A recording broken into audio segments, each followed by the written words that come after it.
इसलिए मैं आप सबसे अपील करता हूं कि हमने 10 तारीख का प्रोटेस्ट बुलाया है। मैं खुद लखनऊ में रहूंगा।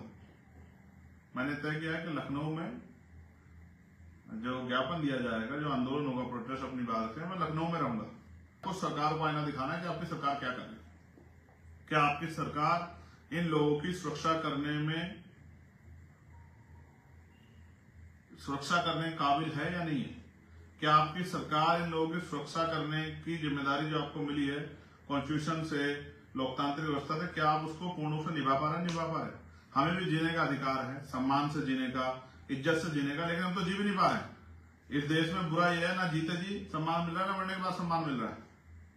कितनी घटनाएं उत्तर प्रदेश की हैं? मथुरा 3 घटनाएं, फिर कासगंज, हाथरस, मेरठ, जलालाबाद, बुलंदशहर, जालौन, झांसी, कितनी घटनाएं। कहां जाएंगे हम लोग?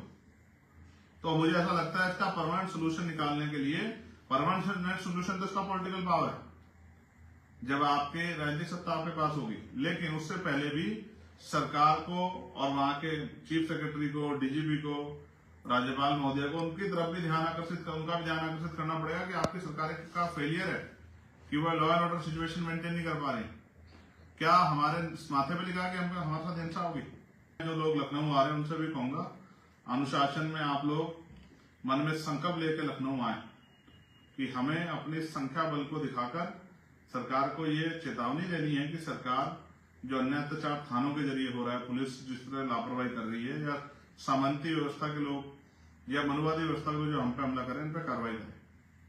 अगर ऐसा नहीं होता फिर आंदोलन करेंगे, फिर बड़ा आंदोलन करेंगे, दिल्ली में करेंगे, लखनऊ में करेंगे, घेराव करेंगे विधानसभाओं का।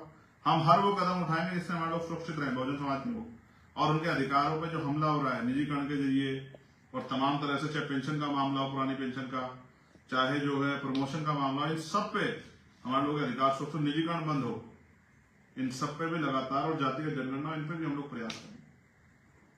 मेरे पीछे 2 महापुरुषों की जो तस्वीरें आप देख रहे हैं, एक मान्यवर साहब श्री काशीराम और एक दूसरे डॉक्टर बाबा साहब अम्बेडकर, और इनके जो अधूरे सपने, इनकी संतानें होने के नाते उनके अधूरे सपने पूरा करने का संकल्प भी मन में पैदा करें।